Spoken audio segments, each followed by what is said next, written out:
This is Manchester United we're talking about. This is Manchester United we're talking about. This is Manchester United we're talking about. This is Manchester United we're talking about. This is Manchester United we're talking about. It's Manchester United we're talking about. We're talking about Manchester United.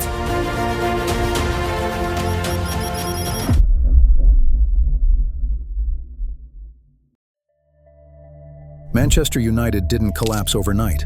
They faded slowly, quietly, while pretending everything was under control. For years, the world watched United change managers, change players, change direction, and still talk like nothing was wrong, like success was inevitable, like history would eventually fix the present.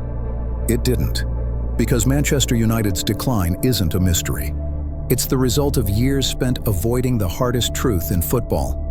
That greatness doesn't survive on reputation alone. When Sir Alex Ferguson stepped away in 2013, Manchester United were champions. The trophies were still there, the aura was still there, but the structure wasn't. Ferguson wasn't just a manager, he was the system. He controlled recruitment, he controlled discipline, he controlled standards. When he left, the club didn't replace the system, they replaced the seat. And that mistake shaped everything that followed. David Moyes arrived to inherit a giant. What he actually inherited was confusion. He wasn't given authority, he wasn't given time, and he wasn't protected. Within months, doubt spread through the squad. Senior players questioned decisions, standards softened. Old Trafford, once a place teams feared, became somewhere opponents believed they could survive. Instead of fixing the foundations, United panicked, and panic became policy.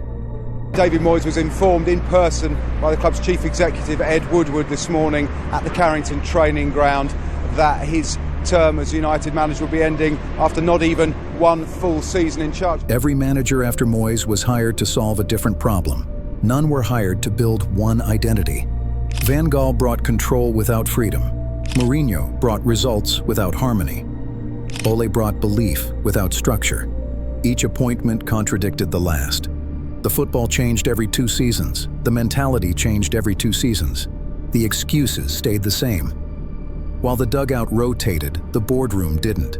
Manchester United became a club run by commercial thinking, not football thinking. The brand expanded. The balance didn't. Transfers stopped being part of a plan. They became statements. Big names, big fees, big expectations. Di Maria, Pogba, Lukaku, Sancho, talented players, dropped into chaos. United weren't building a team.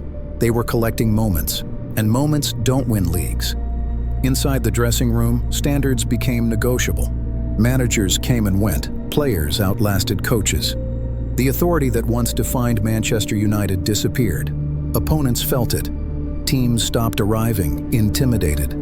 They arrived organized, confident. Old Trafford went quiet. Not because fans stopped caring, because belief was draining away.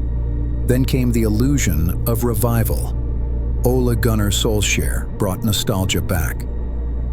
Smiles returned. The mood lifted, but nostalgia doesn't build structure. When pressure arrived, United folded. Semi-finals lost. Finals lost. Big games avoided. And once again, the club chose the familiar solution: change the manager, protect the system. But the system was the problem. The return of Cristiano Ronaldo exposed it completely. Goals came, attention came, balance didn't. United weren't built to support him, and he wasn't there to wait. They're trying to force you out. Yes, not only the coach, but the other 2 or 3 guys there around the club. At the senior executive level? Yes, that I felt betrayed. And you think they're trying to get rid of you? Honestly, I shouldn't say that, I don't know, but listen, I don't care, I'm always, people should listen the truth. Yes, I feel betrayed, and I felt that some people that don't want me here, not only this year, but last year too. What followed wasn't drama, it was reality. Public criticism, private frustration. A club stuck between honoring its past and accepting its present. By the time Erik ten Hag arrived in 2022, the damage was deep. Years of mixed messages, years of short-term thinking, years of avoiding hard decisions. Ten Hag tried to restore discipline. He tried to bring standards back. But rebuilding culture isn't about one manager. It's about alignment. Owners, executives, players, and United never fully aligned. Every season followed the same pattern. A promising start, a crisis, a reset, hope sold. Reality delayed. The badge stayed iconic. The expectations stayed massive. But the identity never returned. Manchester United didn't lose their dominance in one moment.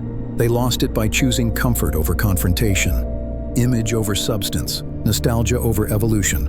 While other clubs modernized, United monetized, and football doesn't forgive that. The most painful part is this: Manchester United still act like a giant.